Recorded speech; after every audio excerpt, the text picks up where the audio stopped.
બનાસકાંઠા જિલ્લામાં ચૂંટણીનો માહોલ પૂરો થતાં જ થરાદ શિવનગરમાં લોયાણ ધીંગાણું ફટાકડા ફોડવા મુદ્દે એક જ જ્ઞાતિના લોકો સામસામે બાખડતા તેવું બન્યું કે બેના બદલે ત્રીજો ફાવ્યો। ઘાયલ માણસોને રેફરલ હોસ્પિટલ ખસેડાતા હોસ્પિટલમાં પણ 108માં આવ્યા પછી પાછો માર મરાયો।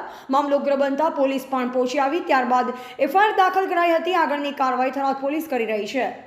ગત રાત્રિએ હું અને મારા ભાઈ મેદાનના સામેની દુકાન ઉપર બેઠા હતા।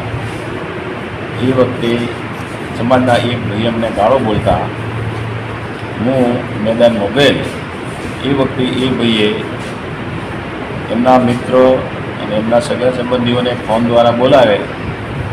એમાં શ્રી રમેશભાઈ વાઘજી રાજપૂત, પ્રતાપસિંહ રાજપૂત અને તથા અન્ય રાજપૂત સમાજના માણસો ત્યાં મારા દુકાન ઉપર આવી અને માથાકૂટ કરેલ છે।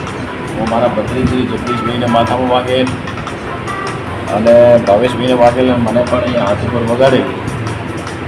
જગદીશભાઈને વધુ વાગતા એને તરત જ તાત્કાલિક દવાખાને રિફર કરવામાં આવ્યા અને એના માટે અમે જ્યારે અહીંયા ફરીથી રેફરલ હોસ્પિટલમાં આવ્યા ત્યારે દેવચંદ પરિવારના રાજપૂત સમાજના 50થી 60 યુવાનોએ અમારા ઉપર હિચકારો હુમલો કરી દેતા અમને ખૂબ જ માર મારવામાં આવ્યા। અમારા ભાવેશભાઈ ભત્રીજ છે એમને ખૂબ જ માર મારવામાં આવ્યા। અમારા ભાઈ મોટાભાઈ દેવજીભાઈને માર્યા। અમારા સંબંધી એક કોનાજી વકીલ છે એમને પણ મારવામાં આવ્યા।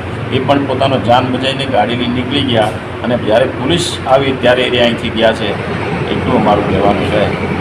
શ્રી સરકારને જે કરવી હતી સાહેબ, આવું બનવા પાછળનું કારણ શું છે? બનવા પાછળનું માત્ર ને માત્ર એમનું જાતિબળ છે। અમે કહીએ એ જ થવું જોઈએ, બાકી કંઈ બધા જૂઠા। આ જ એક એમનું કેટલા વાગ્યા સમય બન્યો હતો બનાવ? અંદાજે લગભગ અહીંયા રેફરલમાં 12 વાગે અંદાજે 12 વાગ્યા હશે। કેટલા લોકો પર હુમલો કરવામાં આવ્યો? અમારા 4 જણા અહીંયા રેફરલની અંદર અમારા 4 જણા ઉપર હુમલો કરવામાં આવ્યા હતા। એ અંદાજે 20-20ના ગ્રુપમાં વહેંચાય છે। એમને 4ને મારવામાં આવ્યા। એવા જીતુ બારોટ, સંબંધ ભારત ન્યૂઝ, થરાદ।